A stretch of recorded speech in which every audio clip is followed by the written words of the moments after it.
You are listening to Keep Canada Weird, a weekly weird news roundup by the Nighttime Podcast. Handsome Air and Airport. This is episode 171 of Keep Canada Weird. Before we round up this week's weird Canadian news, let me ask you the burning question we all have. How you doing over there?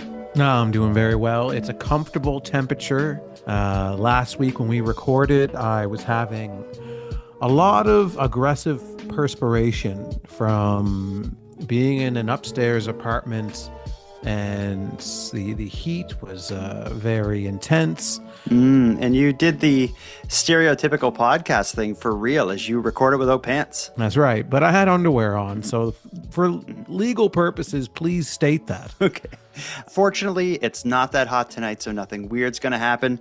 But let's start off the show the way we always do, with the unveiling of tonight's special drinks. Do you want to show yours off first? Oh, yeah, I'd love to. Thanks. It's a special drink I've had before on the show.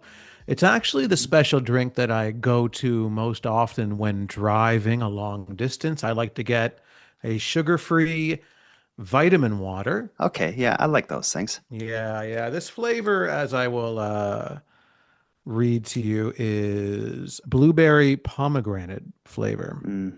The flavors of all those kinds of like Gatorade style drinks, it's always BS. If you read the name of the flavor, it sounds like this fancy thing, but really you just gotta you just need to say what color it is. There's like the blue ones, the orange ones, the red ones. People know what you mean. The one you're drinking is like a reddish purple. This color is a blueberry pomegranate color, so yeah, it's reddish purple, and it's gonna taste reddish purple. Take a hit off it. I don't care for this conversation. I find you're kind of raining on my special drink parade right now. Okay, sorry. I shouldn't take the spotlight. Go for it. Okay, I'll sip it. Oh, yeah. Good. My special drink, it may not seem all that special to you. I just got a 7-Up in my hand here, which is refreshing and nice on a summer evening as it is tonight. But this wasn't my plan. Tonight I was going to surprise you with a special treat instead of a special drink.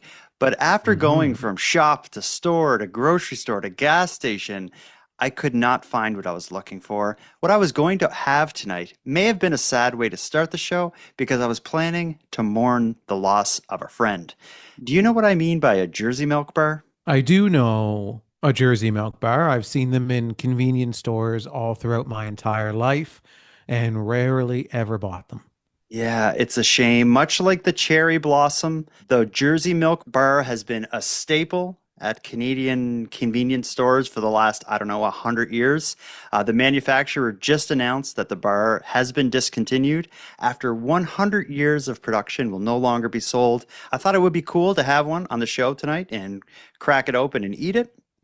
Could not find it. I think they probably had slowed down for some time because I was expecting to see some of them hanging around, but no such luck here in Halifax. Yeah, what would have been really special is if you did find a Jersey milk bar and you made a hot chocolate out of it. They were good for s'mores. Do you have any memories of a Jersey milk bar? Because we should maybe talk about it a bit. For people who are unfamiliar, they're only sold in Canada, so a lot of our American listeners don't know what we're talking about. But it is basically a regular milk chocolate bar, kind of divided up into a whole bunch of little squares. It was great for s'mores. That's kind of what I think of it as. If I recall, when we were kids, it was always a Jersey milk bar that you would put it on a marshmallow over a campfire, and Bob's your uncle. Well, Bob is not my uncle, but I have no memories of Jersey milk bars other than just seeing them on the displays in convenience stores. Never buying them. I have no specific memory whatsoever of a Jersey milk bar. And I know I don't associate them with s'mores either. I know I would have assumed that a Hershey's chocolate would be put on a s'more. It doesn't sound like you're going to miss a Jersey milk bar, but I bet you there are some listeners out there who will. And for them, I take off my hat and stand proudly with my hat in hand on my heart and mourn the loss of the Jersey milk bar alongside you. I don't like to see Canadian-centric things die, like the Jersey milk bar. Yeah, I just never bought one. Sorry. Me neither. I don't know if I have. Well, if I have bought one, it hasn't been in 50 years. Yeah, you've been lying from the tip of this show, because another lie is you don't even wear a hat right now. you said you were tipping your hat. So I just want to point that out to the listeners as Okay. well. Let's start the show with our special drinks, followed by a piece of listener mail. We have a listener named Deborah, and she was able to elaborate a little bit on a discussion we started last week about feral pigs and this idea that pigs that aren't behind a fence need to be rounded up and killed. She seems to know quite a bit about feral pigs, and she wanted to get us hip to why these things are so nasty and what differentiates a feral pig versus a domesticated or like a farm animal pig. Here's Deborah. Let's give her the mic. Hey, it's Devra, reporting from Central Canada, your faithful Keep Canada Weird correspondent. I'm calling in about the feral pig story from last week's episode because, yeah, it's real, it's weird, and it's already well underway over here. Domestic pigs don't stay cute for long once they're loose. Within a few weeks, they start shifting physically and behaviorally. They grow tusks, lose the curly tails, toughen up, and basically become wild boars with attitude. Out west and through the prairies, they're already causing serious damage, tearing up crops, wreaking havoc on ecosystems, and multiplying fast. They're smart, hard to track, and even harder to get rid of once they're settled in. So consider this your early warning from Central Canada. The pigs are mobilizing. Appreciate you putting it on people's radar. Weird? Absolutely. But also low-key terrifying. You should definitely Google it. I did Google it before we went to air. I didn't realize that a domesticated pig or like a pig on a farm, they only need to be like let loose and running around in the woods for a couple weeks and they basically like become a different animal. Wow, that's terrifying. And they breed like crazy and they're vicious as hell. Yeah, I'm concerned. Now that I know more about the situation on the other side of the country and these feral pigs are dominating and taking over, it concerns me. We saw it with ticks. Ticks, made their way over to Eastern Canada and climate change brought them over. And then now they're everywhere and you can't even go outside without being covered in Lyme disease. It's So true. yeah, it's true. And the feral pigs are going to do the same thing. And then Yeah. eventually you just crawl into a hole and hope for the best. A bit of interesting facts on wild pigs in Canada or feral pigs in Canada. They weigh up to 600 pounds. That is a big animal. I think of pigs as, like kind of like big round dogs, but 600 pounds is like huge round dog. To think of them with tusks and all dirty and covered in like mud and blood and stuff is Yeah. pretty frightening.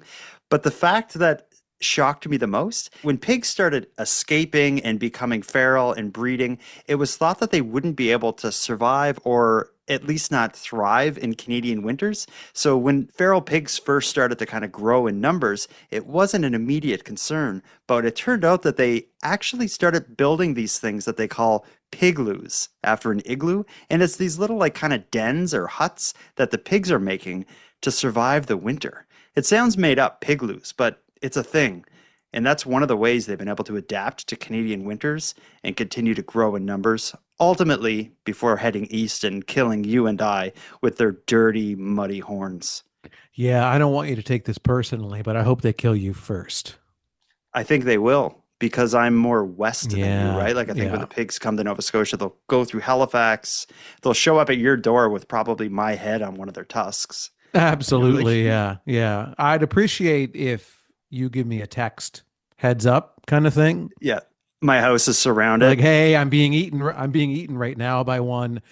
Watch out. While I begin drafting that text that I will inevitably send you and saving a draft of it so I can send it on demand when the need arises, let's just take our first break of the night. When we get back, we'll get into the weird Canadian news stories from the past week. Tonight's episode is gonna be a doozy.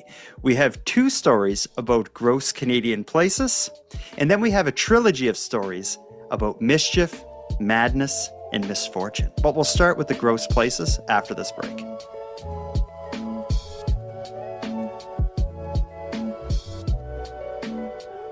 Handsome Aaron Airport, I promised you a duo of gross Canadian places that were in the news last week, and I will live up to that promise. Do you want to start with KFC's swimming pool of doom, or do you want to hear about all that goose poop on a beach in Nova Scotia? As much as I love goose poop, let's go with the KFC pool of doom, as it's being called. I like this story. Actually, I don't like this story, but I do enjoy how disgusted I am by it. KFC, we all know them as the fried chicken giant. They're gross enough as it is, a KFC restaurant. But in Montreal, one specific location's parking lot is especially foul. A large puddle that forms in the parking lot has transformed it into a sort of urban swamp. And nearby residents are fed up with the stinky, stagnant mess. Here's the story of KFC's swimming pool of doom.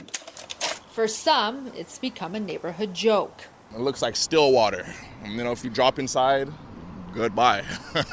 This is a public swimming pool. Only they don't put any chemical to clean up.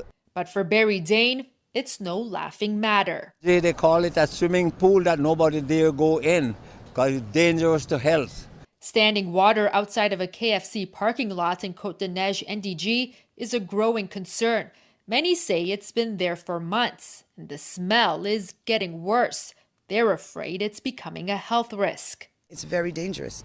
It becomes bad. People can get sick, and children. People are walking it, kids are walking in it. The scent is very awful. We eat food here.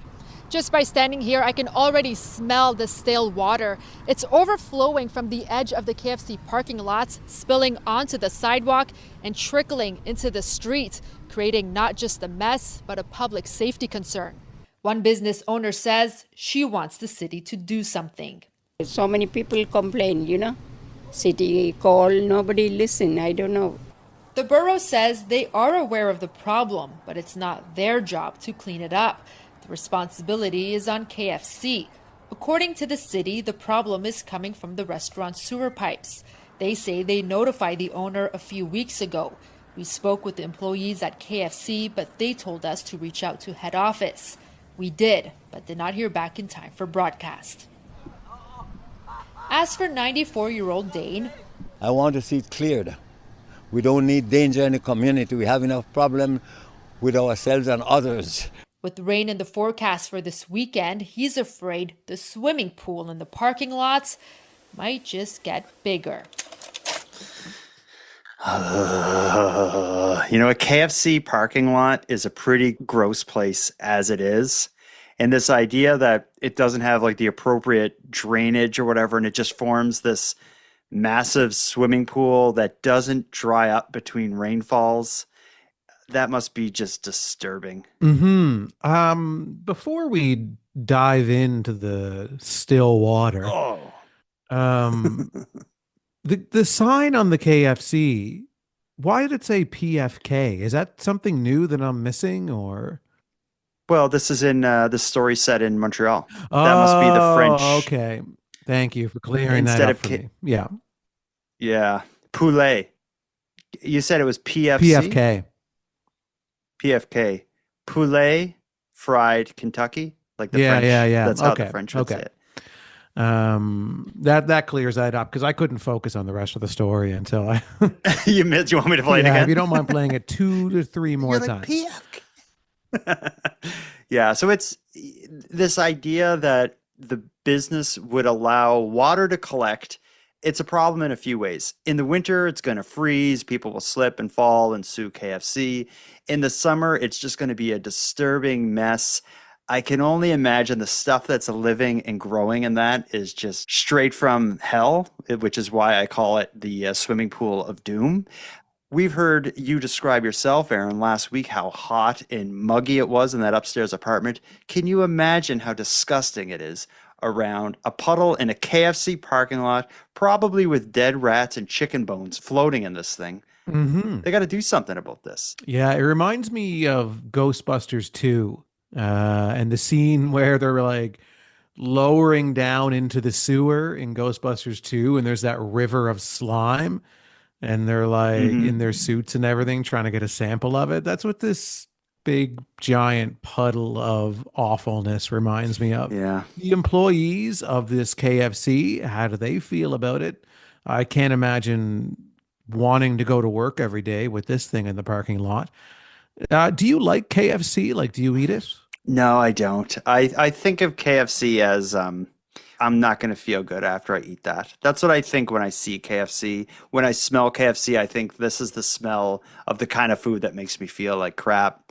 Very rarely eat it, and I certainly wouldn't eat it at this place. Like, how unappetizing would it be to walk through the parking lot to just smell the stench of like rotting organic material? And the smell of KFC is a very dominating smell. So normally when you walk by a KFC, it's all you can smell is the, what is it, the 11 herbs and spices or however many there are. I don't know if that's what I smell. I feel like what I smell is just like the grease. To me, it smells like boiling grease. And you asked me if I eat KFC. I said no. Do you eat KFC? I have KFC once a year. Okay. The craving, it doesn't come back very quickly. And usually after about 7 or 8 months, I'm like, okay, I'm due for my yearly KFC dose in about 2 months from now. Or, and then I have it, and my first couple of bites are pure heaven. And then I feel like complete and utter human garbage about halfway through. And then I go home and cry. So it seems like your annual KFC feast is probably tied to like the power of your memory. It seems like it takes you about 1 year to forget how awful it was the last time you had it. It's kind of like that. Yeah. Yeah, it's kind of like that. I mean, I know going in that I'm going to regret it, but there's a lot of things that I do in life that I know I'm going to regret, and I do them anyway. Damn, that's deep. You mean that? Listen, I'm a man of great truth, and regret, and more regret than truth. Whose problem is it to clean up this disgusting swimming pool of doom? Should the city do it, or should KFC do it? I think the answer is pretty clear. Yeah, KFC should do it. But at some point in time, somebody's got to do it. So if KFC is not going to, then the city should do it and charge them for it. Yeah. I see it as more of a problem affecting KFC. So I think if the actual local business owner doesn't deal with it, you'd think like the corporate KFC would get involved. Like if you're on KFC doesn't want to be in the news associating their product with a bacteria pond in a foul smell. So you'd think that the business owner in this local KFC would be getting a letter from corporate KFC saying like, you're making us look bad, bro. Yeah, step it up. We are a company of quality, and you are bringing down our numbers, especially when it hits the airwaves. Like this is on TV. This has been broadcast all over the country. I don't know, the world now. Now that we got a hold of it, yeah.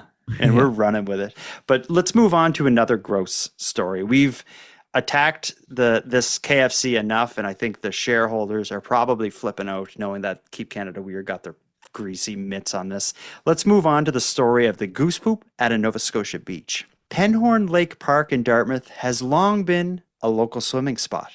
But after years of rising goose populations, it's become more like a toilet than a summer getaway. Here's the story of all that goose poop at the Nova Scotia beach. People using Penhorn Lake Park have to be careful where they step these days. The amount of goose poop is just ridiculous. Absolutely crazy. Robin Isaac has been swimming here for 60 years. Over the last 4 to 5, she's seen the goose population steadily increasing, and it's making the beach an unpleasant place to visit. Over the last 2 days, she's cleaned up 8 buckets of droppings. If you go look around, like just behind me here, there's so much poop there. You can't sit, you can't enjoy it. The city is going to try to do something about it. We have someone that has trained border collies that's trained to shoo away the geese. Deputy Mayor Tony Mancini says the program is a humane one, and the dogs are only going to be brought in towards the end of July after the young geese are able to fly. So they're Canada geese. They're beautiful looking animals, but they do their business all over the place. And when you look at this beach behind me, there's lots of their droppings all over the place, and it makes the water unsafe, and it's an unsafe thing for families to be hanging out in. The park will get a thorough cleaning, and the city will also be bringing in new sand for the beach. I am so grateful. I wish it could start now. The city has tried other methods in the past, like lights and sounds, to encourage the geese to move along. That didn't work. The dogs have been successful at clearing golf courses, and the hope is that it will work here too. And Todd, there is a similar program underway at Albro Lake Beach. Deputy Mayor Tony Mancini says it will take a couple years before the program has a significant effect on the goose population. Todd. Yeah, that's pretty gross. John McGinnis at the beach. Thank you. I love that response at the end. Yep, that's pretty gross. Thank you for that. Yeah, that cracked me up. That's an interesting story, though. It's we've done quite a bit about Canadian geese, and that's kind of becoming an evolving kind of narrative that we've been following here. We heard of the Canadian geese overtaking a military base in Ottawa. Now it seems like they're stinking up a park in Nova Scotia just by pooping, to the extent that this poor lady took it upon herself to collect 8 buckets of it. 8 buckets is a lot of poop from any animal.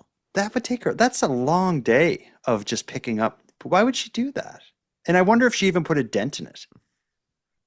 It's not a hobby I'd recommend to anybody. I'd say, maybe pickleball or maybe anything else in the world, but picking up goose poop. But hey, I mean, to each his own, I guess. To each their own. Whatever blows your skirt up is what Madeline Klein always says. Oh, okay. Yeah. Yeah. Goose poop will do that. I do like the proposed solution. A humane solution is bringing in border collies, not to kill the geese, but just to shoo them off, to bark at them and chase them. So I like that kind of creative solution, but it does open Pandora's box. Is what do they do about the raging border collie population that will form in this park? And being a new dog owner myself, I am amazed at how much waste a dog can leave around a yard. Yeah. The dogs will be pooping all over the beach, and then they'll have to bring in the feral pigs, and the feral pigs will poop, and then it'll just be just like outside of a KFC in Quebec. Yeah. It'll just be a river of poop. This is 2 gross Canadian places, right? I was kind of impressed as I went through the news stories this week. I was like, weird. These are both gross. These are both gross. Yeah, that's a category. Gross.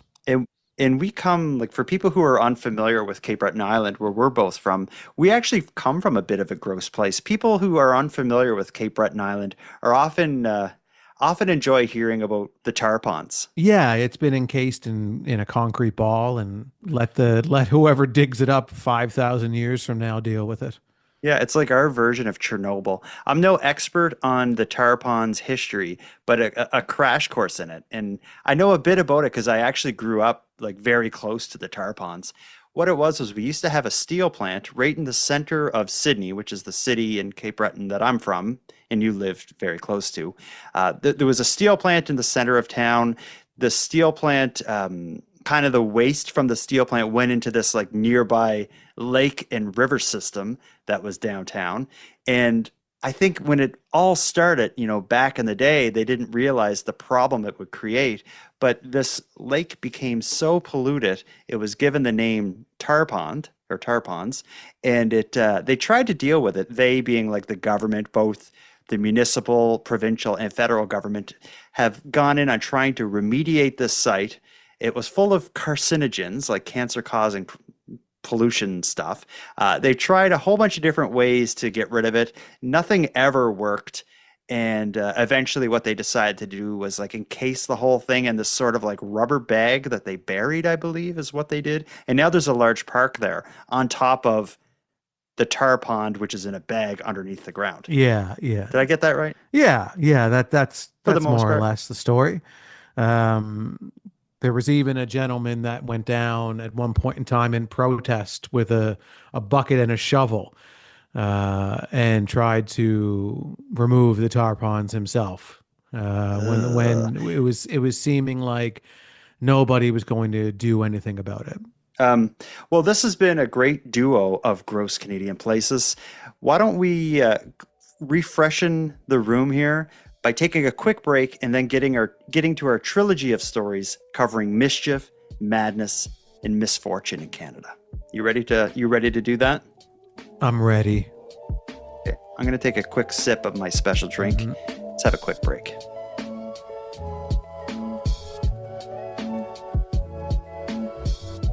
All right, Handsome Aaron Airport, it's time for a trilogy. Do you want to hear mischief, madness, or misfortune? Triple M. Misfit. That wasn't an option. Mischief, madness, or misfortune? Oh. Did you mean mischief? Yeah, mischief. Okay.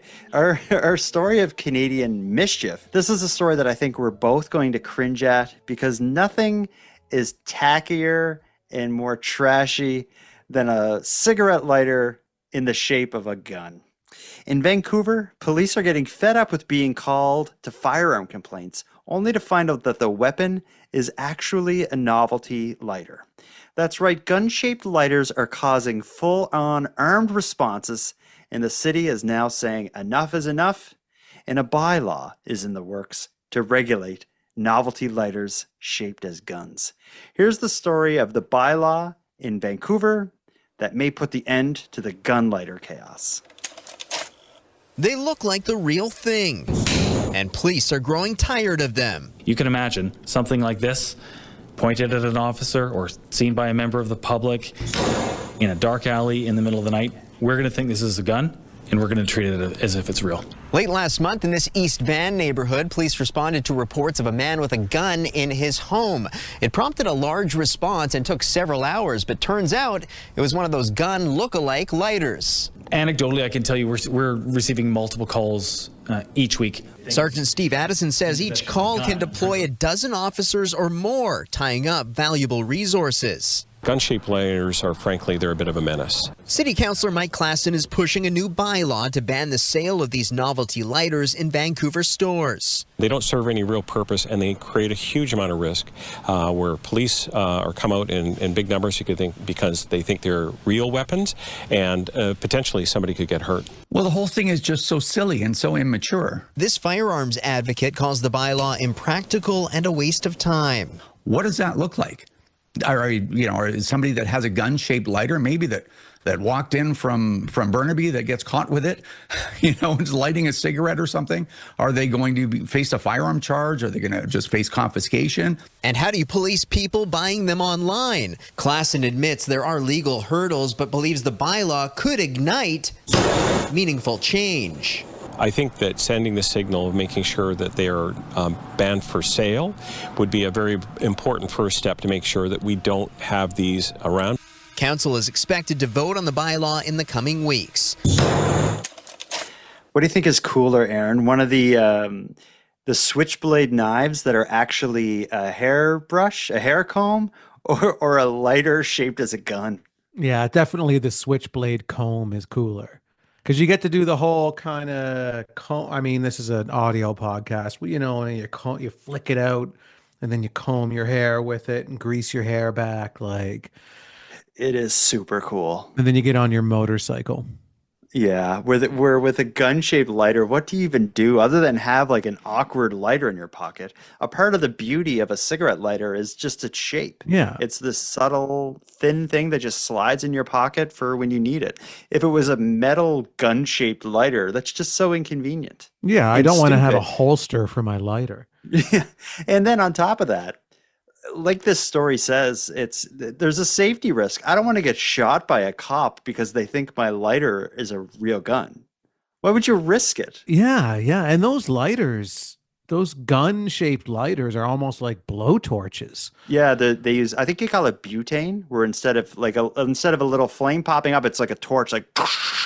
Yeah, which is dangerous in itself to be carrying that around everywhere. It's like, you always have a blowtorch at the ready. Yeah, in your pocket. A blowtorch shaped as a gun, inexplicably. Yeah. I think anyone who buys these needs to give their head a shake because it's stupid. It's tacky. And then what's the story what they had in that news clip? They had like a firearms rights advocate who was like, I guess just like criticizing this idea that they regulate it. If he's like a firearms rights advocate, what does he care about these lighters? It's almost like his stance is, since it's a firearm shaped lighter, it's almost like he feels the need to criticize this regulation. I guess he's worried about the domino effect. If they regulate these, then what are they going to regulate next? Then they're coming for the guns. Yeah. Yeah, then eventually his guns are gone. But I remember when we were children and you could get a toy gun and it looked very real until a certain point in the 90s, I think. They started putting those like red caps on the tips or of like guns. I think more so orange. Yeah, maybe an orangish red or a dark orange or something, but just to make the toy gun look obviously like a toy gun and not like a real gun. It only makes sense to have that. I remember as a kid having like toy machine guns that looked like real guns and loving it. Yeah. And yeah, then they added that orange tip to them, probably after some kid got shot. Yeah. Somebody, pulls a toy gun out and then gets shot by somebody else because they thought they had a real gun. I'm sure there were several stories like that in the 80s, but absolutely. Are you suggesting they add like a little orange thing to the end of these lighters? Maybe that's all it would take, because then all of a sudden it would look kind of stupid. People would be like, maybe this isn't so cool. Yeah, or just carve lighter on the side of it. I don't know. Yeah. Either way, this is silly. I don't know why it's becoming an issue right now in Vancouver. It seems like we heard in that news clip, it described like a situation like a week or two ago. So maybe it's just kind of a hot topic right now because of one specific isolated incident. Like they say, I don't know how they could properly regulate it. Because people can buy them online or bring them in from out of the province or whatever. But even just not having them being sold, not having them available for sale, at least that would help. Like, you just make it so you can't buy them. I don't think you should be able to buy them anywhere here in Canada. Yeah. I don't see the need as to why anybody would want one, but obviously people do. And what people want, they will get in some capacity. So you're probably not going to stop it, except to give people tickets when you see people using them in public, I guess. Yeah. Well, I'd say don't deal with the people using them, deal with the stores selling them. Yeah, but if people are buying Maybe them like on the internet from a company outside of the country. Yeah. I guess, I don't know how it's going to go. I think what should stop it is people's own taste. She's like, I don't want like that ridiculous lighter. Let's get to our second story of mischief, madness, and misfortune. Our story involves some pantless chaos on a BC ferry. A Canada Day ferry ride turned into a bizarre and dangerous spectacle when a pantless man with both a Tesla and a sledgehammer caused chaos on the Queen of Cumberland ferry. But BC ferry workers say this bizarre incident isn't a one-off. It's just the tip of a very weird and very dangerous iceberg. Here comes the story of the pantless chaos on that BC ferry. A lone vehicle drives back and forth on the ferry deck before a man not wearing pants gets out and comes at employees. But this is where the story ends. Since the beginning, he was extremely confrontational, very abusive, and for some reason he was yelling at the BC Ferry staff that you are fired. The driver boarded the Queen of Cumberland Tuesday night, traveling from Main Island to Sports Bay. During the crossing, his behavior began to escalate. They picked up a sledgehammer from the anchor compartment and used that to break the lock off the gate at the front of the vessel.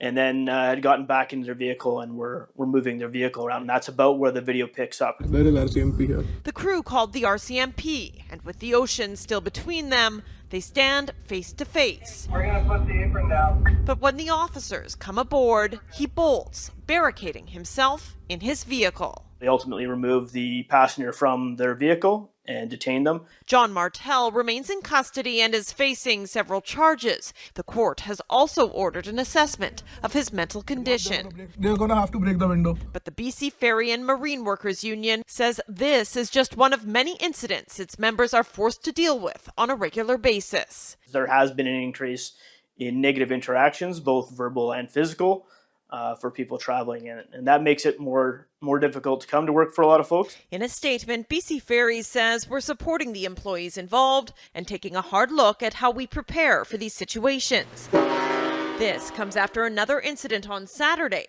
where a passenger hit one crew member and bit another after refusing to leave the lower vehicle deck. People who work for BC Ferries aren't corrections officers, they aren't police officers, and it looks like at some points we're going to need more tools than we have currently. This video drives that point home. Nice! It took 3 officers to wrestle Martel out of his vehicle and off the vessel. Man, I am glad that I don't work in a job where I have to deal with the public face to face. Stories like this idea of like enhanced security and, people not feeling safe at work, it's more and more common all across Canada now. This is just a bizarre, shocking spectacle version of that. But my first thought is, if that is a concern, maybe they shouldn't have sledgehammers in reach of the public. Yeah, maybe not in reach, but I hate to say this, but it seems like this is happening a lot on this particular ferry. Mm-hmm. And it's at some point in time, does the staff of the ferry start to blame themselves? Like, is it something we're doing? I don't think it is. I think society is just collapsing at a rapid pace, and we can't keep up with how awful things are becoming. And But I think I've they been know on that. ferries many times before in my life. You've never felt the urge. Have you ever felt the urge to attack a ferry operator? No. And in fact, I've never seen anyone behave this way on a ferry before. And everybody was always fully clothed.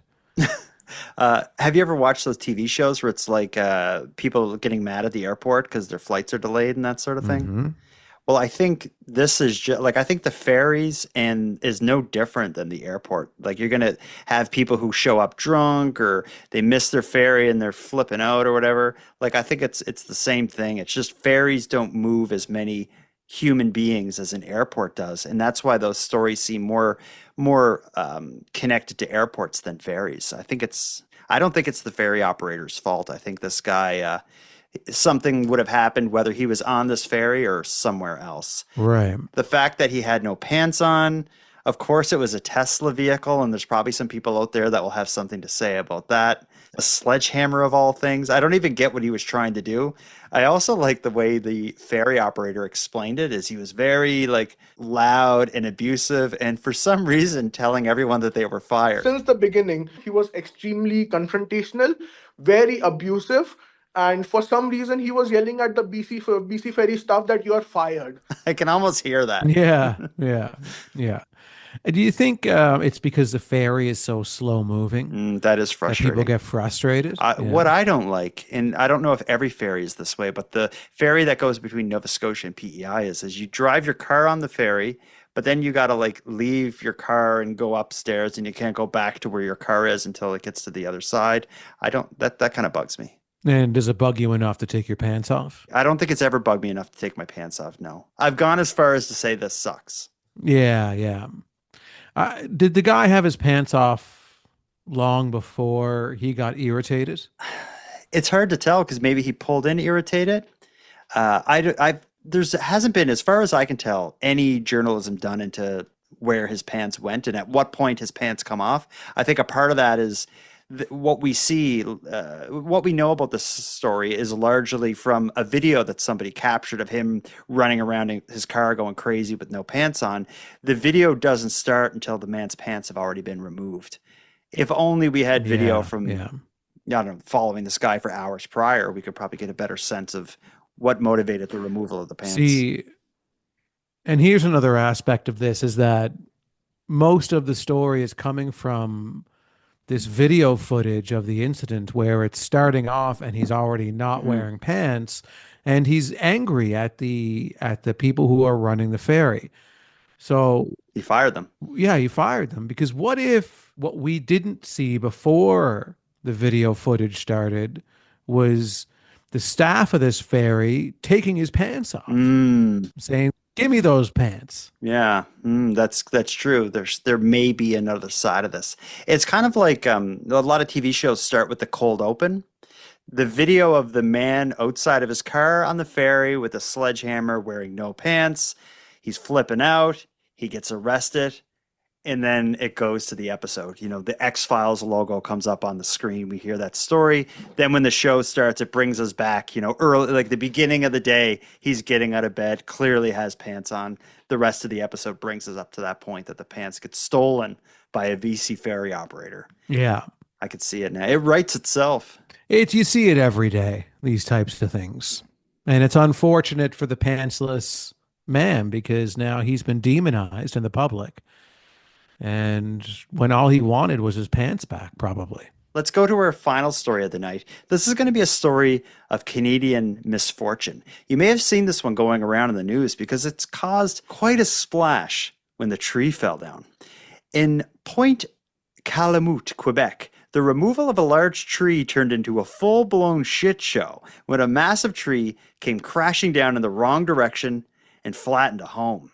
Now that home's tenant, 65-year-old Daniel Delisle, has lost everything, and a blame game is in full swing. Here's the story of that tree that they tried to chop down in Quebec.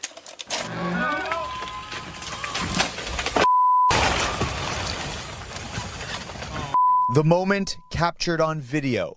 It's when 65-year-old Daniel Delisle says he lost everything. That's my room there. I got 3 rooms upstairs. So it's my bed there. My office went the other side. All the stove, everything brand new. The washing machine, table, everything is brand new inside. I lost everything. On June 23rd, he says a tree felling service was hired to cut down this enormous tree just feet from his back door. Delisle, who's been renting the house for 15 years, says he wasn't home when the job was done. Video taken by his neighbor shows the tree was not taken down in pieces. Instead, it appears the plan was to pull the tree away from the house. There was like a loader pulling out a cable, and I thought like the tree will go on that side, and when I see the bottom of the tree slipping on the wrong side, this is when it's then like I realize it won't be good. Delisle says he rushed home right away and was devastated by what he found. I like this place. There's got lots of animals coming and everything. I go fishing, I got my boat, I go fishing. No, and I can do nothing. Delisle is on a fixed income of just $1,000 per month. He says he's been disabled since a car accident when he was 19 years old and has no savings. Insurance, he says, was too expensive. No insurance, I have no money. I have no more nothing. Video of the incident with the caption, "Wrong Calculations," has gone viral. It's been viewed over 17 million times, but there's one viewer who doesn't see the humor. Delisle's community has started a GoFundMe page that's already raised over $7,000 to try to help get him back on his feet. Oh, I feel bad for that guy. You're hearing a 65-year-old man crying. I feel for him. Sucks that he didn't have insurance. Like I used to work in home and tenant insurance for years. Tenants insurance, like that you would buy as a renter, generally it's inexpensive and it's so worth it because once in every 15, 25 years or whatever, you're really going to need it. And this is one of those stories that highlight that. Like this poor guy lost everything. Yeah. It's too bad. So was the tree, what I was a little confused about in the story is who ordered the removal of the tree? Was it the landlord or was it the neighbor? It must have been the landlord because the tree was very close to the house and it was a huge tree. Looks like I don't know, like a 80, 100-year-old tree, a massive tree that was very close to the home. And as we heard described there, they had like a truck with a wire coming from the truck around the tree. So the truck was driving away, trying to pull the tree away from the home as they're cutting it. Something went wrong and the tree didn't go with the truck. It went backwards and landed on the house and literally flattened it. The entire house was destroyed. A horrible day for that tree cutting group. Like I'm sure they're like, oh no. A horrible day for this tenant, probably not so much for the landlord. It's an inconvenience for the landlord, but he would have insurance that is probably going to rebuild that house for him. So the landlord is going to come out of this on the other end with a brand new house. But this tenant without tenant's insurance is on the hook for everything he owns that was destroyed in this, which is horrible. I guess he could probably go after the tree cutting group, but That's probably not going to be easy. And I don't know what kind of waivers and stuff you sign when they're going to cut a tree like this down, but that'd be my first thought is like insurance would help and potentially a lawsuit would help. In this case, they had to go to the third option, which is a GoFundMe. In that news clip, they described the community set up a GoFundMe to help this guy. But I looked at the GoFundMe and read through it, and it seems like it started by him, by the man. He even in the description, it's like it starts with a hello, my name is Daniel Delisle. After a professional tree company cut down a tree, it fell on the house I'd lived in for over 20 years. My girlfriend and I lost everything, including our furniture, appliances, and our belongings. For the moment, the Red Cross is taking care of us for 3 days, and then we wait for the reconstruction of the house to be finalized. We're both 65 years old. We had no insurance and no safety net since we live off what we have, our pensions. We ask your help to reach our goal, since even with the help of our families, we're unable to reach the current goal of furnishing ourselves and having the bare minimum. We're well aware of the current economic challenges and understand that it's not easy to ask for help. Even if it's not to reach our maximum goal, your donation can make a difference in our lives and help us to continue our old age with dignity. Thank you very much. So it doesn't seem to be set up by the community. It seems to be set up by him. And it seems like they're very close to their goal. He had a goal of $16,000 at the time of our recording. It's at a little over $15,000. So he's almost there. Yeah, I would think that whoever the tree cutting company is, like, they should step up and give the man some money, because it's their fault that the tree went down on the house. Yeah, they made some kind of mistake. They're probably, like, when something like this happens, they probably know that lawsuits are coming. So by helping someone is probably admitting some kind of fault or something. I can see a situation where they're like, we're going to let our lawyers handle this and our insurance companies. They probably also, the tree cutting company probably has insurance against this sort of thing. Yeah. So it's probably coming down to a battle between lawyers and insurance companies. Yeah, they would. But sorry. I mean, it's obviously their fault. So admitting blame is pointless, because they're clearly the ones to blame. They're the ones that messed up. There's nobody else that you can possibly blame in this situation. So I think that they could put a little water on the fire by giving the guy $10,000. Yeah.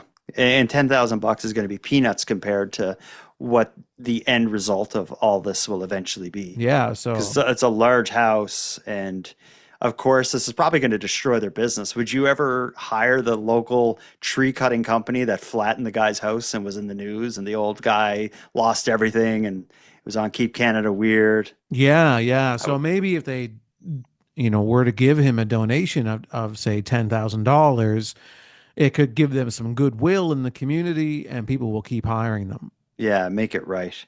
Again, he's just about at his goal. By the time this episode is available on Friday, the 11th of July, hopefully he hits it by then. I'm going to include a link to his GoFundMe in the episode description for people listening to the podcast. If you want to see where he is, or if you want to throw this man some change, you can do that there.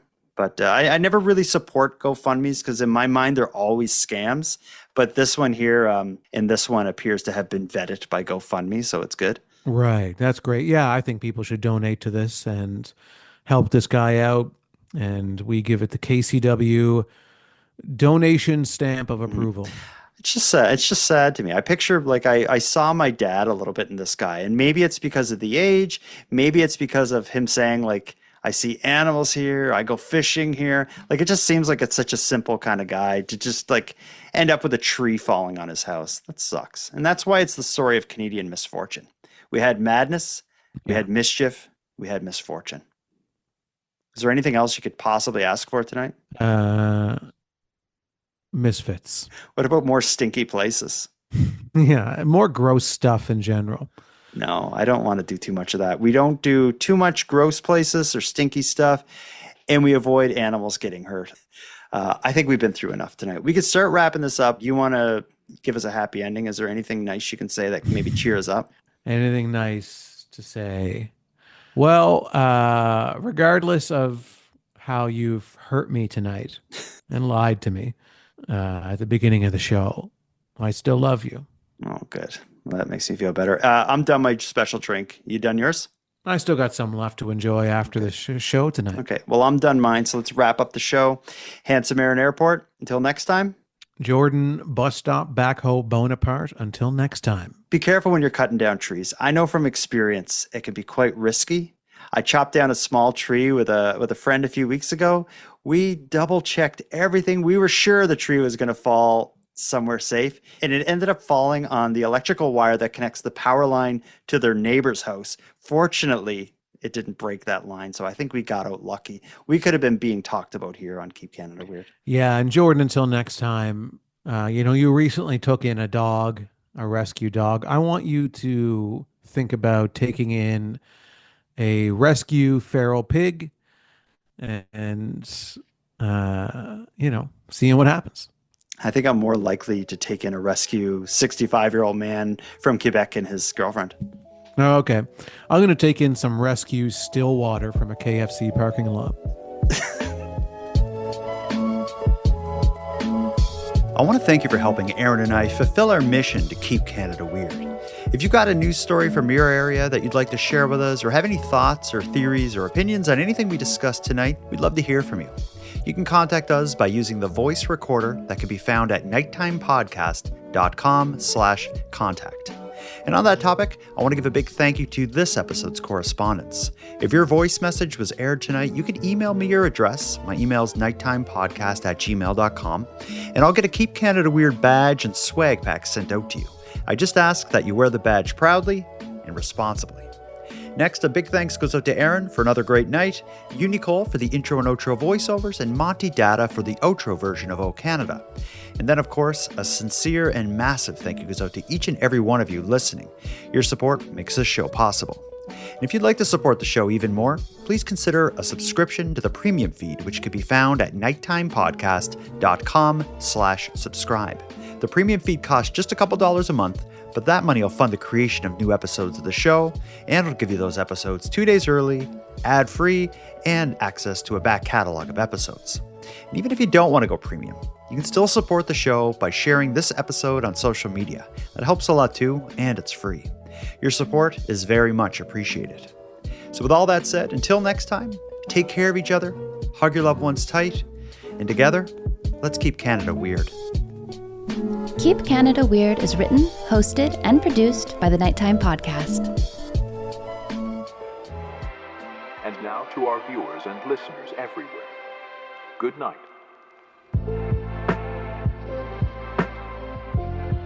I've got a package here. They came in the mail? Well, yes, that's right. Not just a random package, but a package delivered.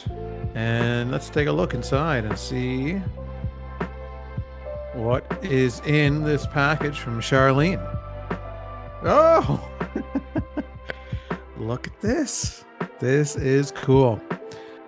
It appears to be a cup holder, like that you would put like a beer or something in.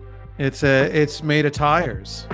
It says Keep Canada. Is it made entirely of tires? Yeah, entirely that's right. It says Keep Canada Weird on it, but it's a perfect size for a nice cold beer on a hot summer's day. And the tires will insulate my beer so that it stays nice and cool. Charlene, that was awfully kind of you to send that along. It showed up at the P.O. box. I forwarded it along to you. Yes. Because I thought it could be explosive or poisonous. I guess it wasn't. Yeah, I'm glad you tried to take the hit first for me. But thank you, Charlene. I love it. It's my favorite cup holder I've ever owned in my entire life. Entirely tires.